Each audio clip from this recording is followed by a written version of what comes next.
Russian territory sucks is really the very, very short version. I mean, you guys think that German agricultural land is a little questionable, but the outcome per hectare in Russia is less than a quarter of what you can pull off in Germany. And so the only way that they've ever found that they can exist is to run a rail system throughout their entire network. The problem is the growing season is so short, so they need more and more land to achieve the same thing. And when you don't have a very high density of capital like you do in Germany, that means the only way that you can get more income is to expand, and you become less and less and less dense. Well, anyone with a tank can disrupt that. So Russian history through the ages is about getting invaded from every possible direction. And the only way that they've ever found that this sort of low capital environment can be protected is if they continue to expand until they reach geographic blocking points where you can't run a Mongol horde through. And then they focus their relatively low-tech troops on the access points in between. And unfortunately for the Ukrainians do not control any of those access points. But they're on the way to the two most important ones, one of which is in Romania and one of which is in central Poland. The question was never, will the Russians invade Ukraine or will they try to take the whole country? They were always going to try to do this again, I might add. It was how long did they think they were going to need once they absorb Ukraine before they come for Warsaw? This has always been the beginning of a much broader military conflict, and I would argue that a lot of Europe is not ready for phase 2 yet. That's the geographic side. The demographic side is much simpler. The Russian population is dying out. Between World War I and Brezhnev and World War II and famines and then the post-Cold War collapse, this is the last generation that the Russians are going to have enough men of fighting age to attempt a military solution to their geographic problems. So the war was always going to happen, and it was always going to happen about now. The Russians, if they cannot achieve what they're after here, this is the end of the Russian Federation, and they know it. But they're hoping that if they can get to it's roughly analogous to the borders of the old Soviet Empire, not quite. If they can get back to a more forward defense, a crustal shell, in those circumstances, they can defend their frontiers with significantly fewer troops. And in 10 years, they will have significantly fewer troops. And so that means we have to find a way to help the Ukrainians to hold out, because the alternative is to be fighting the Russians in Estonia, Latvia, Lithuania, Finland, Poland, and Romania at the same time. There really is a chance here that the Russian army will have its guts ripped out, and that'll be it. And this will be the last time we have to worry about this.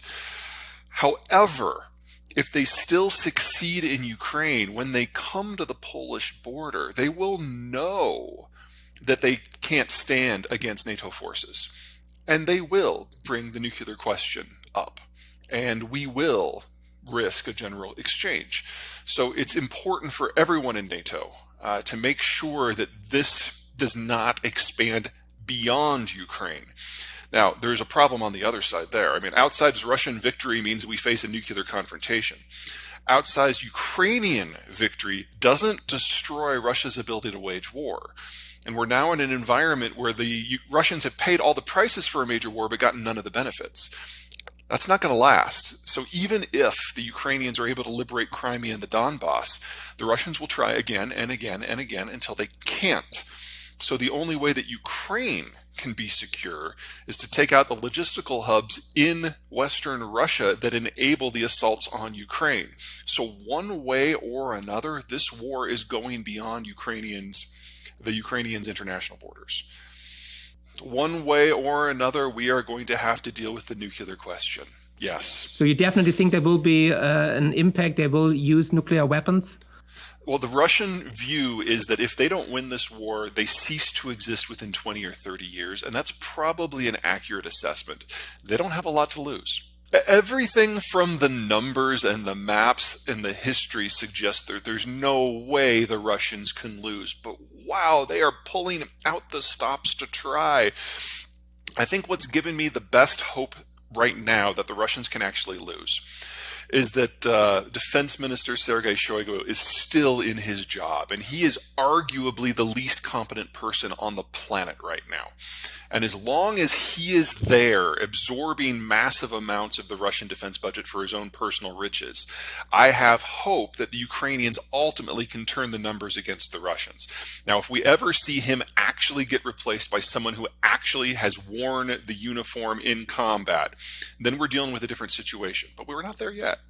Well, there's always going to be the possibility for and I don't mean this in a jaded way, there's always the possibility for a French-style armistice, where everything just freezes for a while. But the Russians will only use that as an attempt to rearm, because if they stop where they are right now, even if they hold all the territory they have today, that's a loss for them. That means they're actually in a less advantageous strategic environment than they were at the first day of the war. So they have to press this. This is about national survival for them. And phase 2 is Romania and Poland and Finland. And Estonia and Latvia and Lithuania, and based on how the chips fall in Moscow these days, perhaps Finland. In absent, there are three major wars that I detail, and the Ukraine conflict and what I call the Twilight War of Russia is only one of the three. There's going to be another one in the Persian Gulf between the Iranians and the Saudis, and one in the East Asian Rim among the naval powers there, primarily Japan and China. But Iran and Saudi Arabia just came closer together again with the help of China. Don't you think this is from the table?